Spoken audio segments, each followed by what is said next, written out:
ಯಾಕಂದರೆ ಹಿಂದಿಯಲ್ಲಿರೋ ವಿಡಿಯೋನ ಕನ್ನಡದಲ್ಲಿ ನೋಡ್ಬೋದು, ಕನ್ನಡದಲ್ಲಿರೋ ವಿಡಿಯೋನ ನಾನು ಹಿಂದಿಯಲ್ಲಿ ನೋಡ್ಬೋದು.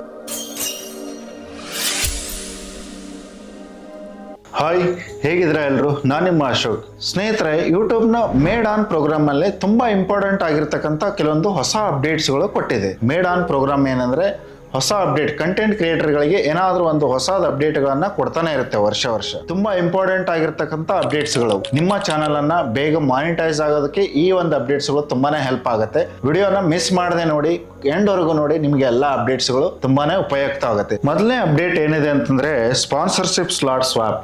ಸ್ಪಾನ್ಸರ್ಶಿಪ್ ಸ್ವಾಪ್ ಅಂದ್ರೆ ನೀವೇನಂದ್ರೆ ವಿಡಿಯೋದಲ್ಲಿ ಏನಂದ್ರೆ 30 to 40 ಸೆಕೆಂಡ್ ನೀವು ಯಾವುದೋ ಒಂದು ಬ್ರ್ಯಾಂಡ್ ಜೊತೆ ಏನಂದ್ರೆ ಒಂದು 30 ಡೇಸ್ ಅಥವಾ 90 ಡೇಸ್ ಏನೋ ಒಂದು ಅಗ್ರಿಮೆಂಟ್ ಮಾಡ್ಕೊಂಡಿರ್ತೀರ. ನಿಮ್ದು ವಿಡಿಯೋ ಏನಂದ್ರೆ 1 ಲಕ್ಷ ಗಟ್ಟಲೆ ಓಡ್ತಾ ಇರುತ್ತೆ, 1 ಲಕ್ಷ ಆಗಿ ನಿಮ್ದು ಇನ್ನೂ ಓಡ್ತಾನೆ ಇರುತ್ತೆ. ಆ ಒಂದು ಅಗ್ರಿಮೆಂಟ್ ಕಂಪ್ಲೀಟ್ ಆದ್ಮೇಲೆ ಇಷ್ಟು ದಿನ ಏನಂದ್ರೆ ಅದು ಕಂಪ್ಲೀಟ್ ಆಗಿ ನೀವು ರಿಮೂವ್ ಮಾಡಕ್ ಆಗ್ತಿರ್ಲಿಲ್ಲ. ಬಟ್ ಏನಂದ್ರೆ ಈ ಒಂದು ಹೊಸ ಫೀಚರಲ್ಲಿ ಏನಂದ್ರೆ ನೀವು ಬೇರೆ ಬ್ರ್ಯಾಂಡ್ ಏನಿರುತ್ತಲ್ಲ, ಬೇರೆ ಬ್ರ್ಯಾಂಡ್ ಏನಂದ್ರೆ ನೀವು ಸ್ಪಾನ್ಸರ್ಶಿಪ್ ಅನ್ನ ಅಥವಾ ಏನು ಪ್ರಮೋಟ್ ಮಾಡ್ತಿರಲ್ಲ ಪ್ರಾಡಕ್ಟ್ ಬಗ್ಗೆ, ಅದನ್ನ ನೀವು ಇಲ್ಲಿ ಎಕ್ಸ್ಚೇಂಜ್ ಮಾಡ್ಕೊಳ್ಳತಕ್ಕಂತ ಕೆಲವೊಂದು ಆಪ್ಷನ್ಸ್ ಇಲ್ಲಿ ಕೊಡ್ತಾ ಇದ್ದಾರೆ. ಇದು ಒಂದು ಒಳ್ಳೆ ಫೀಚರೇ ಅನ್ಬೋದು, ಯಾಕಂದ್ರೆ ಇದು ಕಂಟೆಂಟ್ ಕ್ರಿಯೇಟರ್ಗಳಿಗೆ ಇದು ಬೇಕಾಗಿತ್ತು. ಕಂಟೆಂಟ್ ಕ್ರಿಯೇಟರ್ಗಳಿಗೆ ಏನಂದ್ರೆ ಈಗ 1 ಲಕ್ಷ 2 ಲಕ್ಷ ಏನು ಬರುತ್ತಲ್ಲ, ಹಂಗೆ ವಿಡಿಯೋ ಓಡ್ತಾನೆ ಇರುತ್ತೆ. ಆದರೆ ಕಂಟೆಂಟ್ ಕ್ರಿಯೇಟರ್ಗಳನ್ನ ಲಾಂಗ್ ಟರ್ಮ್ ವರೆಗೂ ನಿಮಗೆ ಒಂದು ಅರ್ನ್ ಮಾಡ್ಕೊಳ್ಳೋದಕ್ಕೆ ಈ ಒಂದು ಆಪ್ಷನ್ ತುಂಬಾನೇ ಹೆಲ್ಪ್ಫುಲ್ ಅಂತಾನೆ ಹೇಳ್ಬೋದು. ನೆಕ್ಸ್ಟ್ ಏನಂದ್ರೆ ಇನ್ಸ್ಪಿರೇಷನ್ ಟ್ಯಾಬ್. ಇನ್ಸ್ಪಿರೇಷನ್ ಟ್ಯಾಬ್ ಅಂದ್ರೆ ಆಲ್ರೆಡಿ ಎಲ್ಲರಿಗೂ ಗೊತ್ತಿದೆ. ಇನ್ಸ್ಪಿರೇಷನ್ ಟ್ಯಾಬ್ ಅಲ್ಲಿ ಏನಂತಂದ್ರೆ ನಿಮಗೆ ಹೊಸ ಸಜೆಸ್ಟ್ ಮಾಡ್ತಾ ಇರುತ್ತೆ, ಅದಿರುತ್ತೆ. ಇದನ್ನ ಅಪ್ಗ್ರೇಡ್ ಮಾಡ್ತಿದ್ದಾರೆ. ಈ ಇನ್ಸ್ಪಿರೇಷನ್ ಟ್ಯಾಬ್ ಅಲ್ಲಿ ಏನಂದ್ರೆ ನೀವು ವಿಡಿಯೋ ಹಾಕಿರೋದನ್ನ ಕೆಲವೊಂದು ಲೊಕೇಶನಲ್ಲಿ ಯಾವ ಥರ ನೋಡ್ತಾ ಇದ್ದಾರೆ, ಯಾವ ಥರ ಇಲ್ಲ, ನಿಮ್ಗೆ ಸಂಬಂಧ ಸಿಮಿಲರ್ ವಿಡಿಯೋಸ್ಗಳೇನೇ ಇರುತ್ತಲ್ಲ, ಸಿಮಿಲರ್ ವಿಡಿಯೋಗಳು ಯಾವ ಥರ ಜನ ನೋಡ್ತಿದ್ದಾರೆ ಅದನ್ನು ನೋಡಿಬಿಟ್ಟು ಅದನ್ನಂದ್ರೆ ನಿಮಗೆ ವಿಡಿಯೋಸನ್ನು ಈ ಥರ ಮಾಡಿ ಅಂತ ಅದು ಸಜೆಸ್ಟ್ ಮಾಡ್ತಾ ಇರುತ್ತೆ. ಹೊಸ ವಿಡಿಯೋಗಳನ್ನು ನೀವು ಕ್ರಿಯೇಟ್ ಮಾಡೋದಕ್ಕೆ ಈ ಇನ್ಸ್ಪಿರೇಷನ್ ಟ್ಯಾಬ್ ಕೂಡ ಹೆಲ್ಪ್ ಮಾಡುತ್ತೆ. ನೆಕ್ಸ್ಟ್ ಏನಂದ್ರೆ ಕ್ರಿಯೇಟರ್ ಪಾರ್ಟ್ನರ್ಶಿಪ್ ಹಬ್. ಇದೇನಂದ್ರೆ ಬ್ರ್ಯಾಂಡ್ ಪ್ರಮೋಟ್ ಮಾಡೋರಿಗೆ ಇದನ್ನ ಜಾಸ್ತಿ ಹೆಲ್ಪ್ ಮಾಡುತ್ತೆ. ಕ್ರಿಯೇಟರ್ಗಳಿಗಿಂತ ಅಂದ್ರೆ ಬ್ರ್ಯಾಂಡ್ ಪ್ರಮೋಟ್ ಏನ್ ಮಾಡ್ತಾರಲ್ಲ ಅವರಿಗೆ ಇದು ಜಾಸ್ತಿ ಹೆಲ್ಪ್ ಮಾಡುತ್ತೆ. ಯಾಕಂದ್ರೆ ಬ್ರ್ಯಾಂಡ್ ಪ್ರಮೋಟ್ ಮಾಡೋರು ಏನಂದ್ರೆ ಜಾಸ್ತಿ ಗೂಗಲ್ ಆಡ್ಸ್ ನಲ್ಲಿ ಅವರು ಅಡ್ವರ್ಟೈಸ್ಮೆಂಟ್ ಕೊಡ್ತಾರೆ. ಗೂಗಲ್ ಆಡ್ಸೆನ್ಸ್ ಏನಂದ್ರೆ ಇದನ್ನ ತುಂಬಾ ಬ್ರ್ಯಾಂಡ್ಗಳೇನಂದ್ರೆ ಅಡ್ವರ್ಟೈಸ್ಮೆಂಟ್ ಕೊಡ್ತಕ್ಕಂಥ ಒಂದು ಪ್ಲಾಟ್ಫಾರ್ಮ್ ಅಂತ ಎಲ್ರಿಗೂ ಗೊತ್ತಿದೆ. ನಿಮಗೂ ಕೂಡ ಗೊತ್ತಿದೆ ಅಂತ ಅನ್ಕೋತೀನಿ. ಈ ಗೂಗಲ್ ಆಡ್ಸ್ ಅಲ್ಲಿ ಏನಂದ್ರೆ ಬ್ರ್ಯಾಂಡ್ಗಳು ಪ್ರಮೋಟ್ ಮಾಡ್ತಾ ಇರತ್ತಲ್ಲ, ಅವ್ರಿಗೆ ಏನಂದ್ರೆ ಕಂಟೆಂಟ್ ಕ್ರಿಯೇಟರ್ಗಳದೆಲ್ಲ ಲಿಸ್ಟ್ ಸಿಗುತ್ತೆ. ಇದು ಬ್ರ್ಯಾಂಡ್ಗಳಿಗೆ ಯಾವ ಥರ ಹೆಲ್ಪ್ ಮಾಡುತ್ತೆ ಅಂತಂದರೆ, ಈಗ ಯಾರೋ ಒಬ್ಬ ಕಂಟೆಂಟ್ ಕ್ರಿಯೇಟರ್ ಏನಂದರೆ ಯಾವುದೋ ಒಂದು ವಿಡಿಯೋ ಮಾಡ್ತಾನೆ, ಅವನು ಬ್ರ್ಯಾಂಡ್ ಬಗ್ಗೆ ಏನಾದರೂ ವಿಡಿಯೋ ಮಾಡ್ತಾನೆ, ಅವ್ರಿಗೇನಂದರೆ ಅಲ್ಲಿ ಅವರಿಗೆ ಸಜೆಸ್ಟ್ ಮಾಡ್ತಾ ಇರುತ್ತೆ, ಈ ಒಂದು ಚಾನಲು ಇಂಥ ಒಂದು ಚಾನಲ್ ಏನಂದರೆ ಇಂಥ ಬ್ರ್ಯಾಂಡ್ಸ್ಗಳ ಬಗ್ಗೆ ಪ್ರಮೋಟ್ ಮಾಡ್ತಾ ಇದೆ. ನಿಮ್ಮ ಚಾನಲ್ ಏನಂದರೆ ಲಿಸ್ಟಲ್ಲಿ ರೆಕಮೆಂಡ್ ಮಾಡುತ್ತೆ. ಅವರಿಗೆ ಬ್ರ್ಯಾಂಡ್ಸ್ಗಳಿಗೆ ಲಿಸ್ಟಲ್ಲಿ ರೆಕಮೆಂಡ್ ಮಾಡುತ್ತೆ, ಇಂಥ ಒಂದು ಚಾನಲಲ್ಲಿ ನಾವು ನಮ್ಮ ಬ್ರ್ಯಾಂಡನ್ನು ಅಡ್ವರ್ಟೈಸ್ಮೆಂಟ್ ಕೊಡ್ಬೋದು ಅಂತ ಅವರಿಗೊಂದು ಲಿಸ್ಟ್ ಸಿಗುತ್ತೆ. ಇದು ಕಂಟೆಂಟ್ ಕ್ರಿಯೇಟರ್ಗಳಿಗೇನು ಅಷ್ಟು ಹೆಲ್ಪ್ ಆಗಲ್ಲ. ಬ್ರ್ಯಾಂಡ್ ಪ್ರಮೋಟರ್ಗಳಿಗೇನಂದರೆ ಈ ಚಾನಲ್ ಟಾಪ್ ಆಗಿ ಬ್ರ್ಯಾಂಡ್ ಪ್ರಮೋಟ್ ಮಾಡ್ತಕ್ಕಂಥ ಅವರು ಐಡೆಂಟಿಫೈ ಮಾಡ್ಬೋದು. ಅವ್ರಿಗೊಂದು ಆಪ್ಷನ್ ಇರುತ್ತೆ. ಈ ಒಂದು ಆಪ್ಷನ್ ಅಂದರೆ ಬ್ರ್ಯಾಂಡ್ ಪ್ರಮೋಟ್ ಏನು ಮಾಡ್ತಾರಲ್ಲ ಅವ್ರಿಗೇನಂದರೆ ಈ ಪಾರ್ಟ್ನರ್ಶಿಪ್ ಹಬ್ ಏನಿದೆಯಲ್ಲ, ಕಂಟೆಂಟ್ ಕ್ರಿಯೇಟರ್ ಪಾರ್ಟ್ನರ್ಶಿಪ್ ಹಬ್ಬು, ಅವ್ರಿಗೆ ಈ ಆಪ್ಷನ್ ಜಾಸ್ತಿ ಯೂಸ್ಫುಲ್ ಆಗಿ ಇರುತ್ತೆ. ನೆಕ್ಸ್ಟ್ ಅಪ್ಡೇಟ್ ಏನಿದೆ, ಶಾರ್ಟ್ಸ್ ಅಲ್ಲಿ ಏನಂದ್ರೆ ನಿಮ್ಮ ಮೇಲೆ ನೀವು ಲಿಂಕ್ ಅನ್ನ ಹಾಕ್ಬೋದು. ಇಷ್ಟು ದಿನ ಏನಂದ್ರೆ ನಮಗೆ ಶಾರ್ಟ್ಸ್ ಅಲ್ಲಿ ಏನಾದರೂ ಒಂದು ಬ್ರ್ಯಾಂಡ್ ಪ್ರಮೋಟು ಅಥವಾ ಏನಾದರೂ ಒಂದು ಅಫಿಲಿಯೇಟ್ ಮಾರ್ಕೆಟಿಂಗ್ ಲಿಂಕ್ ಹಾಕ್ಬೇಕಂದ್ರೆ ಸಿಗ್ತಿರ್ಲಿಲ್ಲ. ಇನ್ನು ಮುಂದೆ ಅಂಥ ಒಂದು ಫೀಚರು ಯೂಟ್ಯೂಬ್ ಕೊಡ್ತಾ ಇದೆ. ನೀವು ಯೂಟ್ಯೂಬ್ ಕೆಳಗಡೆ ಏನಂದ್ರೆ ಟೈಟಲ್ ಮೇಲೆ ಏನಂದ್ರೆ ನೀವು ಒಂದು ಲಿಂಕನ್ನು ಕೊಡ್ಬೋದು. ಯಾವುದೋ ಒಂದು ಬ್ರ್ಯಾಂಡ್ ಬಗ್ಗೆ ಏನಾದರೂ ಪ್ರಮೋಟ್ ಮಾಡೋದಿದ್ರೆ ಅದು ಕೊಡ್ಬೋದು, ಅಥವಾ ನಿಮ್ಮ ಅಫಿಲಿಯೇಟ್ ಮಾರ್ಕೆಟಿಂಗ್ ಏನಾದರೂ ಇದ್ದರೆ ಅದ್ರ ಬಗ್ಗೆ ನೀವು ಲಿಂಕನ್ನು ಕೊಡ್ಬೋದು. ಶಾರ್ಟ್ಸಲ್ಲಿ ಲಿಂಕ್ ಕೊಡೋದ್ರಿಂದ ಏನಾಗುತ್ತೆ ಅಂದರೆ ಆ ಲಿಂಕ್ ಏನು ಕೊಟ್ಟಿರ್ತಿರಲ್ಲ ಅದರಿಂದ ಜಾಸ್ತಿ ಸೇಲ್ ಆಗುತ್ತೆ, ಆಮೇಲೆ ಅದರಿಂದ ಜಾಸ್ತಿ ಪ್ರಮೋಟ್ ಆಗ್ತಾ ಇರುತ್ತೆ. ಅವಾಗ ಏನಂದರೆ ಬ್ರ್ಯಾಂಡ್ ಅವರು ಗೊತ್ತಾಗುತ್ತೆ, ಇಂಥ ಒಂದು ಶಾರ್ಟ್ಸಿಂದ ಈ ಬ್ರ್ಯಾಂಡ್ಗಳು ಜಾಸ್ತಿ ಸೇಲ್ ಆಗ್ತಾ ಇದೆ. ಅವಾಗ ಏನಂದರೆ ಆ ಪ್ರಮೋಟರ್ಸ್ ಎಲ್ಲ ಏನಂದರೆ ನಿಮಗೆ ಕಾಂಟ್ಯಾಕ್ಟ್ ಮಾಡ್ತಾರೆ, ಇನ್ನೆಷ್ಟು ಜಾಸ್ತಿ ಏನಂದರೆ ಸ್ಪಾನ್ಸರ್ಶಿಪ್ ನಿಮಗೆ ಕೊಡ್ತಾರೆ. ನೆಕ್ಸ್ಟ್ ಆಪ್ಷನ್ ಏನಂದರೆ AI ಪವರ್ಡ್ ಶಾಪಿಂಗ್. ಇಷ್ಟು ದಿನ ಏನಂದರೆ ನೀವು ಏನಾದರೂ ಯಾವುದೋ ಒಂದು ಬ್ರ್ಯಾಂಡ್ ಬಗ್ಗೆ ಏನಾದರೂ ನೀವು ವಿಡಿಯೋ ಮಾಡಿದ್ರೆ ಏನಂದರೆ ನೀವು ಹುಡುಕಾಡಿಬಿಟ್ಟು ಅದನ್ನು ಬ್ರ್ಯಾಂಡನ್ನು ನೀವು ಟ್ಯಾಗ್ ಮಾಡ್ಬೋದಿತ್ತು. ಬಟ್ ಇನ್ನು ಮುಂದೆ ಹೇಗಿದೆ ಅಂದರೆ ನೀವು ಯಾವುದೋ ಒಂದು ಬ್ರ್ಯಾಂಡ್ ಬಗ್ಗೆ ನೀವೇನಾದರೂ ವಿಡಿಯೋ ಮಾಡಿದ್ರೆ ಆಟೋಮೆಟಿಕ್ ಆಗಿ AI ಡಿಟೆಕ್ಟ್ ಮಾಡಿಬಿಟ್ಟು ಅದನ್ನು ಟ್ಯಾಗ್ ಮಾಡುತ್ತೆ. ಆಮೇಲೆ ಇನ್ನಷ್ಟು ಜಾಸ್ತಿ ಬ್ರ್ಯಾಂಡ್ಗಳು ನಿಮಗೆ ರೆಕಮೆಂಡ್ ಮಾಡುತ್ತೆ, ಇದನ್ನೆಲ್ಲ ನೀವು ಟ್ಯಾಗ್ ಮಾಡ್ತೀರಾ ಏನು ಅಂತೇಳಿ ಅದು ಆಟೋಮೆಟಿಕ್ ಆಗಿ AI ಡಿಟೆಕ್ಟ್ ಮಾಡಿಬಿಟ್ಟು ನಿಮಗೆ ರೆಕಮೆಂಡ್ ಮಾಡ್ತಾ ಇರುತ್ತೆ. ಈ ಥರ ಎಲ್ಲ ಬ್ರ್ಯಾಂಡ್ಸ್ಗಳಿದೆ, ಇದನ್ನು ಟ್ಯಾಗ್ ಮಾಡ್ಬೋದು. ಆಲ್ರೆಡಿ ಏನಂದರೆ ನೀವು ಯಾವುದೋ ಒಂದು ಬ್ರ್ಯಾಂಡ್ ಬಗ್ಗೆ ನೀವು ಏನಾದರೂ ವಿಡಿಯೋ ಮಾಡಿದರೆ ಅದು ಆಟೋಮೆಟಿಕ್ ಆಗಿ ಏನಂದರೆ AI ಡಿಟೆಕ್ಟ್ ಮಾಡಿಬಿಟ್ಟು ಆಟೋಮೆಟಿಕ್ ಟ್ಯಾಗ್ ಆಗುತ್ತೆ. ಆ ಬ್ರ್ಯಾಂಡ್ ಬಗ್ಗೆ ವಿಡಿಯೋ ಮಾಡೋರಿಗೆ ಏನಂದರೆ ಇಂಥ ಒಂದು ಆಪ್ಷನ್ ತುಂಬಾ ಹೆಲ್ಪ್ಫುಲ್ ಆಗಿದೆ. ಯಾಕಂದರೆ AI ಹುಡುಕ್ಬಿಟ್ಟು ಡಿಟೆಕ್ಟ್ ಮಾಡಿಬಿಟ್ಟು ಅದನ್ನು ಆಟೋಮೆಟಿಕ್ ಆಗಿ ಹಾಕತ್ತೆ. ಮುಂಚೆ ಎಲ್ಲ ಏನಂದರೆ ನಾವು ಎಷ್ಟು ಹುಡುಕಿದ್ರು ಏನಂದರೆ ಅದು ಸಿಗ್ತಾ ಇರಲಿಲ್ಲ, ಕೆಲವೊಂದು ಬ್ರ್ಯಾಂಡ್ಗಳೇನಾದರೆ ಟ್ಯಾಗ್ ಮಾಡೋದಕ್ಕೆ ಸಿಗ್ತಾ ಇರಲಿಲ್ಲ. ಬಟ್ ಇನ್ನು ಮುಂಚೆ ಏನಂದರೆ AI ಎಲ್ಲ ಆಟೋಮೆಟಿಕ್ ಆಗಿ ಅಲ್ಲಿ ಕೊಡುತ್ತೆ. ಈ ಒಂದು ಫೀಚರ್ ಕೂಡ ತುಂಬಾನೇ ಒಳ್ಳೇದಿದೆ. ನೋಡೋಣ ಯಾರ್ಯಾರು ಯಾವ ಥರ ಯೂಸ್ ಮಾಡ್ತಾರೆ ಅಂತೇಳಿ. ನೆಕ್ಸ್ಟ್ ಏನಂದರೆ ಯೂಟ್ಯೂಬ್ ಸ್ಟುಡಿಯೋ ಅಲ್ಲಿ ಕೆಲವೊಂದು ಅಪ್ಡೇಟ್ಸ್ಗಳು ಬಂದಿದೆ. ಅದರಲ್ಲಿ ಏನಂದರೆ ಟೈಟಲ್ A&B ಟೆಸ್ಟಿಂಗ್.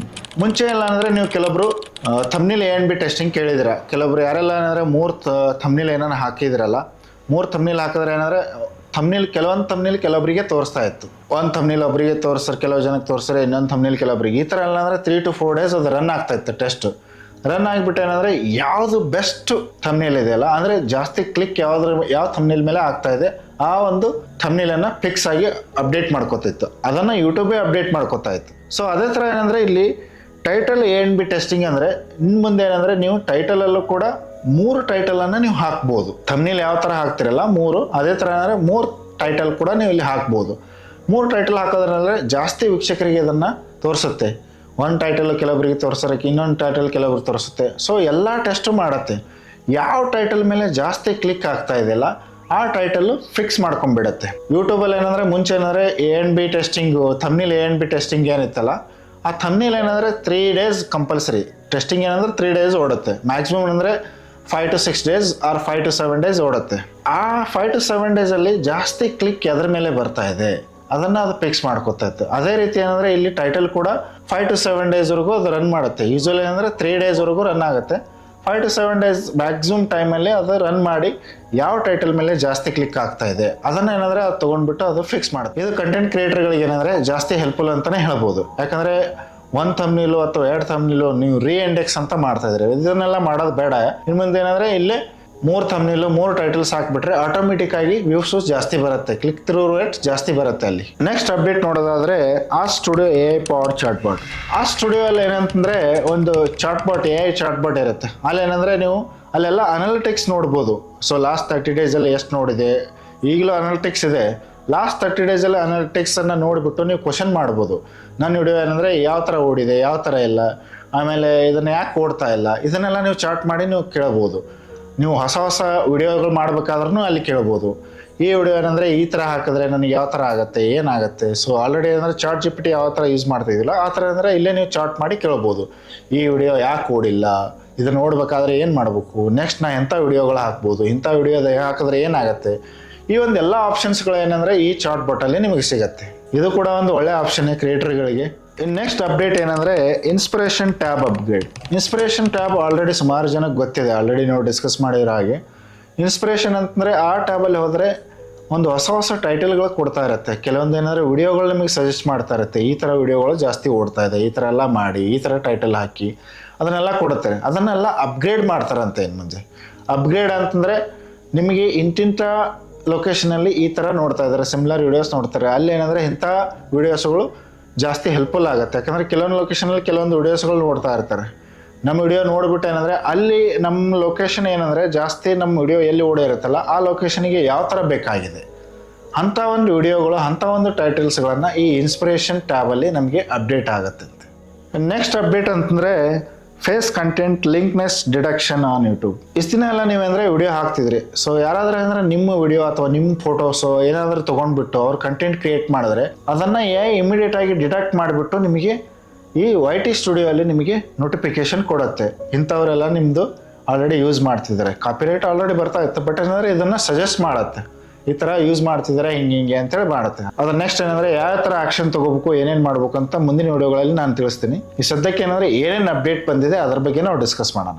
ಮತ್ತು ಮುಂದಿನ ಅಪ್ಡೇಟ್ ಬಂದುಬಿಟ್ಟು ಕೊಲಾಬ್ರೇಷನ್ ಫ್ಯೂಚರ್. ಸೊ ಕೊಲಾಬ್ರೇಷನ್ ಅಂದರೆ ಆಲ್ರೆಡಿ ಸುಮಾರು ಜನಕ್ಕೆ ಗೊತ್ತಿರುತ್ತೆ. ಬೇರೆ ಬೇರೆ ಪ್ಲಾಟ್ಫಾರ್ಮಲ್ಲಿ ನೀವು ಆಲ್ರೆಡಿ ಗೊತ್ತಾಗಿರುತ್ತೆ. ಕೊಲಾಬ್ರೇಷನ್ ಅಂದರೆ ಇದು ಯೂಟ್ಯೂಬಲ್ಲೂ ಆಲ್ರೆಡಿ ಏನಂದರೆ ಒಂಥರ ಆಲ್ರೆಡಿ ಇದೆ. ಈ ಕೊಲಾಬ್ರೇಷನ್ ಅಂದರೆ ಒಂದು ಎಕ್ಸಾಂಪಲ್ ಏನಂದರೆ ಒಂದು 3 ರಿಂದ 4 ಜನ ಏನೋ ಒಂದು ನಾವು ಇಂಟರ್ವ್ಯೂ ಮಾಡಿರ್ತೀವಿ ಅಥವಾ ಎಲ್ಲೋ ಒಂದು ಟ್ರಾವೆಲ್ ಹೋಗಿರ್ತೀವಿ, ಏನೋ ಒಂದು ಮಾಡಿರ್ತೀವಿ. ಆ ಎಲ್ಲ ವಿಡಿಯೋ ಮಾಡಿಬಿಟ್ಟು ನಾವು ಒಂದು ಚಾನಲಲ್ಲಿ ನಾವು ಹಾಕ್ತೀವಿ. ಆ ಒಂದು ಚಾನಲಲ್ಲಿ ಅಂದರೆ ಅಪ್ ಟು 5 ಮೆಂಬರ್ಸ್ಗೆ ನಾವು ಟ್ಯಾಗ್ ಮಾಡ್ಬೋದು. ಆ 5 ಮೆಂಬರ್ಸ್ ಏನು ಸಬ್ಸ್ಕ್ರೈಬರ್ ಇರ್ತಾರಲ್ಲ ಅವರೆಲ್ಲ ಈ ವಿಡಿಯೋನ ನೋಡ್ಬೋದು. ಅವ್ರಿಗೆ ಏನಂದರೆ ಆಲ್ರೆಡಿ ತೋರಿಸುತ್ತೆ ಇದು ಕೊಲಾಬ್ರೇಷನ್ ವಿಡಿಯೋ ಅಂತ ಅವ್ರಿಗೆ ತೋರಿಸುತ್ತೆ. ಬಟ್ ಇನ್ನೊಂದು ಮೇನ್ ಪಾಯಿಂಟ್ ಏನಂದರೆ ಇಲ್ಲಿ ಏನಂದರೆ ರೆವೆನ್ಯೂ ಜನ್ರೇಟ್ ಆಗುತ್ತಲ್ಲ, ರೆವೆನ್ಯೂ ಜನ್ರೇಟ್ ಆಗೋದು ಯಾರಿಗೆ ಅಂತಂದರೆ ಯಾರು ಮೇನ್ ವಿಡಿಯೋ ಹಾಕಿರ್ತಾರೆ ನೋಡಿ, ಯಾರು ಮೇನ್ ವಿಡಿಯೋ ಹಾಕಿರ್ತಾರಲ್ಲ ಯೂಟ್ಯೂಬಲ್ಲಿ ಅವ್ರಿಗೆ ಮಾತ್ರ ರೆವೆನ್ಯೂ ಜನ್ರೇಟ್ ಆಗುತ್ತೆ. ನೆಕ್ಸ್ಟ್ ಅಪ್ಡೇಟ್ ಬಂದುಬಿಟ್ಟು AI powered lip sync dubbing ಅಂತೇಳಿ. ಈ ಲಿಪ್ ಸಿಂಕ್ ಡಬ್ಬಿಂಗ್ ಏನು ಮಾಡತ್ತಂತಂದರೆ ಈಗ ಏನಂದರೆ ನಾವು ಕನ್ನಡದಲ್ಲಿ ವಿಡಿಯೋ ಮಾಡ್ತಾ ಇದ್ದೀವಿ ಅಥವಾ ಇಂಗ್ಲೀಷಲ್ಲಿ ಯಾರಾದರೂ ವಿಡಿಯೋ ಮಾಡ್ತಾಯಿದ್ದಾರೆ, ಅದನ್ನು ನಾನು ಕನ್ನಡದಲ್ಲಿ ನೋಡಬೇಕಾಗಿದೆ. ಅಲ್ಲಿ ಏನಂದರೆ ನಾನು ಲ್ಯಾಂಗ್ವೇಜ್ ಸೆಲೆಕ್ಟ್ ಮಾಡ್ಕೊಂಡ್ಬಿಟ್ಟು ಅದನ್ನು ನೋಡೋ ಫೀಚರ್ಸು ಈಗ ಆಲ್ರೆಡಿ ಬಂದಿದೆ ಕೆಲವೊಂದು ಯೂಟ್ಯೂಬ್ ಚಾನಲ್ಸಲ್ಲಿ. ಯಾಕಂದರೆ ಹಿಂದಿಯಲ್ಲಿರೋ ವಿಡಿಯೋನ ಕನ್ನಡದಲ್ಲಿ ನೋಡ್ಬೋದು, ಕನ್ನಡದಲ್ಲಿರೋ ವಿಡಿಯೋನ ನಾನು ಹಿಂದಿಯಲ್ಲಿ ನೋಡ್ಬೋದು. ಅದು ಬಂದಿದೆ, ಬಟ್ ಅಂದರೆ ಲಿಪ್ ಸಿಂಕು. ಈಗ ಹಿಂದಿಯಲ್ಲಿ ಹೇಳ್ತಾ ಇದೆ ಅಂದರೆ ಅದು ಲಿಪ್ಸ್ ಏನಂದರೆ ಅದೇ ಥರ ಅದು ಆ್ಯಕ್ಟ್ ಮಾಡ್ಬೇಕು. ಅದನ್ನು AI ಸಿಂಕ್ ಮಾಡತ್ತಂತೆ. ಅಂದರೆ ಈಗ ನಾನು ಕನ್ನಡದಲ್ಲಿ ಮಾತಾಡ್ತಾ ಇದ್ದೀನಿ, ಯಾರೋ ಹಿಂದಿಯಲ್ಲಿ ನೋಡ್ತಾ ಇದ್ದಾರೆ, ಆ ಹಿಂದಿಯಲ್ಲಿ ನೋಡ್ಬೇಕಾದ್ರೆ ನನ್ನ ಲಿಪ್ಸ್ ಏನಂದರೆ ಹಿಂದಿ ಮಾತಾಡೋ ಥರ ಅದು ಸಿಂಕ್ ಆಗಬೇಕಲ್ಲ. ಆ ಒಂದು ಅಪ್ಡೇಟು ಆಟೋಮೆಟಿಕ್ಕಾಗಿ ಯೂಟ್ಯೂಬೇ ಮಾಡತ್ತೆ. ಆ ಒಂದು ಆಪ್ಷನ್ಸ್ ಕೂಡ ಇಲ್ಲಿ ಯೂಟ್ಯೂಬ್ ಅವರು ತರ್ತಾ ಇದ್ದಾರೆ. ನೆಕ್ಸ್ಟ್ ಫೀಚರ್ ಬಂದುಬಿಟ್ಟು ಯೂಟ್ಯೂಬ್ ಲೈಟ್ನೆಸ್ ಫೀಚರ್. ಈ ಒಂದು ಫೀಚರಲ್ಲಿ ಅಂದರೆ ಯಾರಾದರೂ ಕಂಟೆಂಟ್ ಕ್ರಿಯೇಟರ್ ಏನಂದರೆ ತುಂಬ ಡಾರ್ಕ್ ಆಗಿರ್ತಕ್ಕಂಥ ವಿಡಿಯೋಸ್ ಹಾಕಿದರೆ ಅದು ಆಡಿಯನ್ಸ್ ಏನಾದರೂ ನೋಡ್ಬೇಕಾದ್ರೆ ತುಂಬ ಡಾರ್ಕ್ ಆಗಿತ್ತು ಅಂದರೆ ಆಡಿಯನ್ಸಿಗೆ ಒಂದು ನೋಟಿಫಿಕೇಶನ್ ಹೋಗುತ್ತೆ, ಈ ವಿಡಿಯೋ ಏನಂದರೆ ತುಂಬ ಡಾರ್ಕ್ ಆಗಿದೆ, ಅದನ್ನು ನೀವು ಬ್ರೈಟ್ನೆಸ್ ಆಗಿ ನೋಡಬೇಕಾ ಅಂತ ಕೇಳುತ್ತೆ. ಅದು do you want to increase in brightness ಅಂತ ಕೇಳುತ್ತೆ. ಅವಾಗ ಏನಂದರೆ ಎಸ್ ಅಂತ ಕೊಟ್ಟಾಗ ಅದು ಬ್ರೈಟ್ನೆಸ್ ಇನ್ಕ್ರೀಸ್ ಆಗುತ್ತೆ. ತುಂಬ ಡಾರ್ಕ್ ಆಗಿರೋದನ್ನು ನಿಮಗೆ ಅದು ಜಾಸ್ತಿ ಕೊಡುತ್ತೆ. ಯಾಕಂದರೆ ವೀಕ್ಷಕರು ಏನಂದರೆ ಅದು ನೋಡಬೇಕಲ್ವಾ, ಯಾರು ಆಡಿಯನ್ಸ್ ಇರ್ತಾರೆ, ಅದು ವಿಡಿಯೋ ಇನ್ಫಾರ್ಮೇಟಿವ್ ವಿಡಿಯೋ ಇರುತ್ತೆ, ಅದನ್ನು ನೋಡಬೇಕಂದ್ರೆ ಬೇರೆ ಯಾವುದು ಆ ಥರ ವಿಡಿಯೋ ಯಾರೋ ಹಾಕಿರಲ್ಲ. ಆ ಥರ ವಿಡಿಯೋ ಏನಂದರೆ ಬೇರೆ ಚಾನಲ್ ಅವರು ಯಾರೋ ಹಾಕಿರಲ್ಲ, ಅಥವಾ ತುಂಬ ಇಂಪಾರ್ಟೆಂಟ್ ಇನ್ಫಾರ್ಮೇಷನ್ ಇರುತ್ತೆ. ಬಟ್ ಅಂದರೆ ಆ ಆಡಿಯನ್ಸ್ ಅದನ್ನು ನೋಡಲೇಬೇಕಾಗಿರುತ್ತೆ. ಅವಾಗ ಏನಂದರೆ ಅದನ್ನು ತುಂಬ ಚೆನ್ನಾಗಿ ನೋಡಲಿ ಅಂತಂದರೆ ಯೂಟ್ಯೂಬ್ ಈ ಒಂದು ಫೀಚರ್ ಕೊಡ್ತಾ ಇದೆ, ಬ್ರೈಟ್ನೆಸ್ ಇನ್ಕ್ರೀಸ್ ಮಾಡ್ಕೊಳ್ಳೋಕ್ಕೆ. ಯಾಕಂದರೆ ಸಿಸ್ಟಮ್ ಅಲೋಸ್ ಇದ್ದರೆ ಮಾತ್ರ, ಸಿಸ್ಟಮ್ ಏನಾದರೂ ಅದಕ್ಕೆ ಅಲೌ ಮಾಡಿದ್ರೆ ಮಾತ್ರ ಅದು ಕೊಡುತ್ತೆ, ಇಲ್ಲ ಅಂತಂದರೆ ಇಲ್ಲ. ಆ ಒಂದು ಆಪ್ಷನ್ ಏನಂದರೆ ಅನೇಬಲ್ ಇದ್ದರೆ ಕೊಡುತ್ತೆ ಅದು. ಸೊ ಈ ಒಂದು ಆಪ್ಷನ್ ಕೊಡೋದ್ರಿಂದ ಏನಂದರೆ ಇದು ಆಡಿಯನ್ಸ್ಗೆ ತುಂಬಾ ಹೆಲ್ಪ್ಫುಲ್ ಅಂತೆ. ಯಾಕಂದರೆ ಬರೀ ಕಂಟೆಂಟ್ ಕ್ರಿಯೇಟರ್ಗೆ ಮಾತ್ರ ಕೊಡ್ತಾ ಇಲ್ಲ ಯೂಟ್ಯೂಬು, ಆಡಿಯನ್ಸು ಕೂಡ ಕೊಡ್ತಾ ಇದೆ. ಆಡಿಯನ್ಸ್ ಅಂದರೆ ತುಂಬ ಚೆನ್ನಾಗಿ ವಿಡಿಯೋ ನೋಡಲಿ ಅಂತ ಅವರಿಗೆ ಬ್ರೈಟ್ನೆಸ್ ಇನ್ಕ್ರೀಸ್ ಮಾಡ್ಕೊಳ್ಳೋದು ಅಥವಾ ಕಡಿಮೆ ಮಾಡ್ಕೊಳ್ಳೋದು ಎಲ್ಲ ಆಪ್ಷನ್ಸು ಅಪ್ಕಮಿಂಗ್ ಡೇಸ್ಗಳಲ್ಲಿ ಯೂಟ್ಯೂಬ್ ಕೊಡ್ತಾ ಇದೆ. ನೆಕ್ಸ್ಟ್ ಅಪ್ಡೇಟ್ಸ್ ಏನಂತಂದರೆ AI creative tools and features ಏನಿದೆ. ಸೊ ಈ AI ಕ್ರಿಯೇಟಿವ್ ಫೀಚರ್ಸ್ ಟೂಲ್ಸಲ್ಲಿ ಗೂಗಲ್ನ VO3 ಏನಿದೆಯಲ್ಲ, ಅದರಿಂದ ಏನಂದರೆ ನೀವು AI ವಿಡಿಯೋನ ಜನ್ರೇಟ್ ಮಾಡ್ಬೋದು, ಸೌಂಡ್ ಎಫೆಕ್ಟ್ಸ್ ಎಲ್ಲ ಜನ್ರೇಟ್ ಮಾಡ್ಬೋದು. ಈ ಒಂದು ಫೀಚರಲ್ಲಿ ಅಂದರೆ AI ವಿಡಿಯೋನ ಜನ್ರೇಟ್ ಮಾಡ್ಬೋದು, 480 ಪಿಕ್ಸೆಲ್ಸ್ ರೆಸೊಲ್ಯೂಷನಲ್ಲಿ ವಿಡಿಯೋನ ಜನ್ರೇಟ್ ಮಾಡ್ಕೋಬೋದು. ಆಮೇಲೆ ಸೌಂಡ್ ಎಫೆಕ್ಟ್ಸ್ ಎಲ್ಲ ಜನ್ರೇಟ್ ಮಾಡ್ಕೋಬೋದು. ಇಂಥ ಒಂದು ಫೀಚರ್ ಕೂಡ ಇಲ್ಲಿ AI ಆಟೋಮೆಟಿಕ್ಕಾಗಿ ಕ್ರಿಯೇಟ್ ಮಾಡ್ತಕ್ಕಂಥ ಆಪ್ಷನ್ಸು ಯೂಟ್ಯೂಬ್ ಕೊಡ್ತಾ ಇದೆ. ನೆಕ್ಸ್ಟ್ ಅಪ್ಡೇಟ್ ಅಂದರೆ ಆ್ಯಡ್ ಮೋಷನ್ಸ್. ಸೊ ನೀವೇನಾದರೂ ಏನಂದರೆ ನಿಮ್ಮ ಫೋಟೋಸು ಅಥವಾ ಇದೆಲ್ಲ ತೊಗೊಂಡ್ಬಿಟ್ಟು ನೀವು ಅಪ್ಲೋಡ್ ಮಾಡಿಬಿಟ್ಟು ಅಲ್ಲೇನಂದರೆ ಆಟೋಮೆಟಿಕ್ಕಾಗಿ ನೀವು ಆಮೇಲೆ AI ಸಹಾಯದಿಂದ ಏನಂದರೆ ಅದಕ್ಕೆ ನೀವು ಡಾನ್ಸ್ ಅಂತ ಪ್ರಾಂಪ್ಟ್ ಕೊಟ್ಟರೆ ಅದು ಆಟೋಮೆಟಿಕ್ಕಾಗಿ ಡಾನ್ಸ್ ಮಾಡುತ್ತೆ, ಅಥವಾ ಅದನ್ನು ವಿಡಿಯೋ ಕ್ರಿಯೇಟ್ ಮಾಡುತ್ತೆ. ಇಂಥ ಒಂದು ಆಪ್ಷನ್ಸ್ ಕೂಡ ಅಲ್ಲಿ ಶಾರ್ಟ್ಸಲ್ಲಿ ಬರುತ್ತೆ. ನೆಕ್ಸ್ಟ್ ಫೀಚರ್ ಏನಂತಂದರೆ ಎಡಿಟ್ ವಿತ್ AI. ಈ ಒಂದು ಫ್ಯೂಚರಲ್ಲಿ ನೀವು ಹಾಕಿರ್ತಕ್ಕಂಥ ಕೆಲವೊಂದು ವಿಡಿಯೋಗಳಿರುತ್ತಲ್ಲ, ಅದನ್ನು AI ಆಟೋಮೆಟಿಕ್ಕಾಗಿ ಕಟ್ ಮಾಡಿಬಿಟ್ಟು ಅಲ್ಲಿ ಸೌಂಡ್ ಎಲ್ಲ ಹಾಕಿಬಿಟ್ಟು ಅದನ್ನು ವಿಡಿಯೋನ ಜನ್ರೇಟ್ ಮಾಡಿ ಕೊಡ್ತಕ್ಕಂಥ ಫೀಚರ್ಸು ಈ ಒಂದು ಫ್ಯೂಚರಲ್ಲಿ ಬರುತ್ತೆ. ಮುಂದಿನ ಫ್ಯೂಚರ್ ಬಂದುಬಿಟ್ಟು ಲೈವ್ ಸ್ಟ್ರೀಮ್ ಅಪ್ಗ್ರೇಡ್. ಈ ದಿನ ಎಲ್ಲ ನಾವೇನಂದರೆ ಲೈವ್ ಮಾಡ್ತಾ ಇದ್ವಿ. ಲೈವ್ ಮಾಡ್ಬೇಕಂದ್ರೆ ನಾವು ಯಾವ ಥರ ಮಾಡಬೇಕು, ಏನು ಮಾಡಬೇಕು ಅಂತ ಸುಮಾರು ಕನ್ಫ್ಯೂಷನ್ಸ್ ಇರ್ತಾಯಿತ್ತು. ಪ್ರಾಕ್ಟೀಸ್ ಎಲ್ಲ ಮಾಡೋದಕ್ಕೆ ನಮಗೆ ಅವಕಾಶ ಇರಲಿಲ್ಲ. ಬಟ್ ಇನ್ ಫ್ಯೂಚರಲ್ಲಿ ಏನಂದರೆ ನಾವು ಲೈವ್ ಸ್ಟ್ರೀಮ್ ಸ್ಟಾರ್ಟ್ ಮಾಡಿದ್ಮೇಲೆ ಸ್ವಲ್ಪ ಏನಾದರೂ ನಾವು ಪ್ರಾಕ್ಟೀಸ್ ಮಾಡ್ಕೊಂಡ್ಬಿಟ್ಟು ಆಮೇಲೆ ನಾವು ಸ್ಟಾರ್ಟ್ ಮಾಡ್ಬೋದು. ಅಂಥ ಒಂದು ಫೀಚರ್ಸು ಈ ಲೈವ್ ಸ್ಟ್ರೀಮಲ್ಲಿ ಅಪ್ಗ್ರೇಡ್ ಆಗ್ತಾ ಇದೆ. ಆಮೇಲೆ ಲೈವಲ್ಲಿ ಇನ್ನೊಂದು ಆಪ್ಷನ್ ಏನು ಬರ್ತಾ ಇದೆ ಅಂದರೆ ನೀವು ವಿಡಿಯೋನ ಹಾರಿಜೆಂಟಲ್ ಆಗಿ ಹಿಡೀರಿ, ವರ್ಟಿಕಲರ್ ಆಗಿ ಹಿಡೀರಿ, ಯಾವ ಥರ ಹಿಡಿದ್ರೆ ಅಂದರೆ ಅದು ನೋಡೋರಿಗೆ ಏನಂದರೆ ಕರೆಕ್ಟಾಗಿ ಅದು ಯಾವ ಥರ ನೋಡ್ತಾ ಇದ್ರೆ ಅದೇ ಥರ ಅದು ಲೈವ್ ಆಗಿ ಕಾಣುತ್ತೆ. ಇವನ್ ಏನಂದರೆ ನೀವು ಯಾವ ಥರ ವಿಡಿಯೋನ ಇಟ್ಕೊಂಡು ಮಾಡ್ತೀರಾ, ಮೊಬೈಲು ಅಥವಾ ಕ್ಯಾಮ್ರಾನ ಯಾವ ಥರ ನೀವು ಅಡ್ಡ ಹಿಡಿದು ಮಾಡಿದ್ರೂ ಓಕೆ, ಅಥವಾ ಹಿಂಗೆ ಹಿಡಿದು ಮಾಡಿದ್ರೂ ಓಕೆ, ಅದು ಯಾವ ಥರ ತೊಗೋಬೇಕು ಅದೇ ಥರ ತೋರುತ್ತೆ. ಆಮೇಲೆ ಏನಾದ್ರೆ ಆಡಿಯನ್ಸ್ ವರ್ಟಿಕಲಲ್ಲಿ ನೋಡ್ತಾ ಇದ್ರೆ ವರ್ಟಿಕಲ್ಲೇ ತೋರಿಸುತ್ತೆ, ಅಥವಾ ಹಾರ್ಜೆಂಟಲ್ಲಿ ನೋಡ್ತಾ ಇದ್ರೆ ಹಾರ್ಜೆಂಟಲ್ಲೇ ತೋರಿಸುತ್ತೆ. ಈ ಒಂದು ಅಪ್ಡೇಟು ಲೈವಲ್ಲಿ ಬರ್ತಾ ಇದೆ. ಇದು ಕೂಡ ಒಂದು ಒಳ್ಳೆ ಆಪ್ಷನ್ ಅಂತಲೇ ಹೇಳ್ಬೋದು. ಯಾಕಂದರೆ ನಾವು ಹಾರಿಜೆಂಟಲ್ ಮಾಡಬೇಕಾದ್ರೆ ಮುಂಚೆ ಹಿಂಗೆ ಇಟ್ಟರೆ ನಮಗೆ ಮೊಬೈಲ್ ಹಿಂಗೆ ಇಡಬೇಕು ಅಥವಾ ಹಿಂಗೆ ಇಡಬೇಕು, ಅದೆಲ್ಲ ಏನೋ ಸುಮಾರು ಕಾಂಪ್ಲಿಕೇಟೆಡ್ ಇತ್ತು ಅಂತ ಅನಿಸುತ್ತೆ. ಸೊ ಇವಾಗ ಅಂದರೆ ಜಾಸ್ತಿ ಈಸಿಯಾಗಿ ಅದನ್ನು ಆಪ್ಷನ್ ಕೊಡ್ತಾ ಇದ್ದಾರೆ ಅಂತ ನನಗನ್ಸುತ್ತೆ.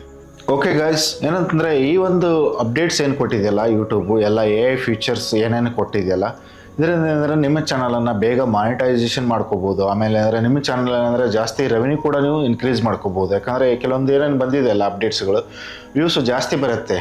3 ಟೈಟಲ್ಸ್ ಹಾಕೋದಾಗಲಿ, ಅಥವಾ ಏನಂದರೆ AI ವಿಡಿಯೋ ಜನ್ರೇಟ್ ಮಾಡೋದಾಗಲಿ, ಅಥವಾ AI ಶಾರ್ಟ್ಸು, ಆಮೇಲೆ ಏನಂದರೆ ಶಾರ್ಟ್ಸಲ್ಲಿ ಏನಾದರೂ ಲಿಂಕ್ ಹಾಕ್ಕೊಳ್ಳೋದಾಗಲಿ, ಸೊ ಆಮೇಲೆ ಬ್ರ್ಯಾಂಡ್ ಕೊಲಾಬ್ರೇಷನ್ ಎಲ್ಲ ಅಂದರೆ ಚೇಂಜ್ ಮಾಡ್ಕೊಳ್ಳೋದಾಗಲಿ, ಸೊ ಸ್ಪಾನ್ಸರ್ಶಿಪ್ ಸ್ಲಾಟ್ ಏನಿದೆಯಲ್ಲ ಅದು ಎಲ್ಲ ಚೇಂಜ್ ಮಾಡ್ಕೊಳ್ಳೋದೆಲ್ಲ ಬಂದಿದೆ. ಸೊ ಇಂಥ ಒಂದು ಫೀಚರ್ಸ್ಗಳು ಬಂದಿರೋದ್ರಿಂದ ಸೊ ನಮಗೇನಂದರೆ ಜಾಸ್ತಿ ರೆವೆನ್ಯೂ ಕೂಡ ಜನ್ರೇಟ್ ಆಗುತ್ತೆ.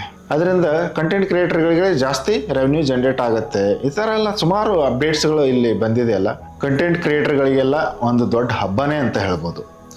ಸೊ ಈ ಒಂದು ವಿಡಿಯೋ ಬಗ್ಗೆ ನಿಮಗೇನು ಅನಿಸ್ತು, ಆಮೇಲೆ ಯಾವ ಅಪ್ಡೇಟ್ಸ್ ಬಗ್ಗೆ ನಿಮಗೆ ಚೆನ್ನಾಗಿ ಅನಿಸ್ತು, ಯಾವ ಅಪ್ಡೇಟ್ಸ್ ಬಗ್ಗೆ ನಿಮಗೆ ಚೆನ್ನಾಗಿ ಅನಿಸಿಲ್ಲ, ಅದು ಕೂಡ ಕಮೆಂಟ್ ಮಾಡಿ. ಗೈಸ್, ನಮ್ಮ ಚಾನಲ್ನ ನೀವು ಇನ್ನೂ ಸಬ್ಸ್ಕ್ರೈಬ್ ಮಾಡಿಲ್ಲ ಅಂದರೆ ಸಬ್ಸ್ಕ್ರೈಬ್ ಮಾಡಿ. ಯಾಕಂದರೆ ನಾನು ಅಪ್ಕಮಿಂಗ್ ವಿಡಿಯೋಸ್ಗಳಲ್ಲಿ ಈ ಎಲ್ಲ ಅಪ್ಡೇಟ್ಸ್ಗಳು ಯಾವ ಥರ ವರ್ಕ್ ಮಾಡಬೇಕು, ಯಾವ ಥರ ಸೆಟಪ್ ಮಾಡಬೇಕು ಅಂತ ನಾನು ಈ ಎಲ್ಲ ವಿಡಿಯೋಸ್ಗಳನ್ನು ನಾನು ಮಾಡ್ತೀನಿ. ಆಮೇಲೆ ಬೇರೆ ಬೇರೆ ವಿಡಿಯೋಸ್ಗಳೆಲ್ಲ ನಾನು ಮಾಡ್ತೀನಿ. ಆಮೇಲೆ ಯೂಟ್ಯೂಬ್ ಚಾನಲ್ ಯಾವ ಥರ ಗ್ರೋ ಮಾಡಬೇಕು, ಅದಕ್ಕೆ ಯಾವ ಥರ ಕೀವರ್ಡ್ಸ್ ಹಾಕಬೇಕು, ಆಮೇಲೆ ಪೊಟೆನ್ಷಿಯಲ್ ಟೈಟಲ್ ಯಾವ ಥರ ಹುಡುಕ್ಬೇಕು, ಪೊಟೆನ್ಷಿಯಲ್ ಕೀವರ್ಡ್ಸ್ಗಳನ್ನ ಯಾವ ಥರ ಹುಡುಕ್ಬೇಕು, ಈ ಎಲ್ಲ ವಿಡಿಯೋಸ್ಗಳನ್ನು ನಾನು ಮಾಡ್ತಾನೆ ಇರ್ತೀನಿ. ಸೊ ನೀವು ನಮ್ಮ ಚಾನಲ್ನ ಸಬ್ಸ್ಕ್ರೈಬ್ ಮಾಡಿದ್ರೆ ನಿಮಗೆ ಎಲ್ಲ ಅಪ್ಡೇಟ್ಸ್ಗಳು ಮೊದಲೇ ನಿಮಗೆ ಸಿಗುತ್ತೆ.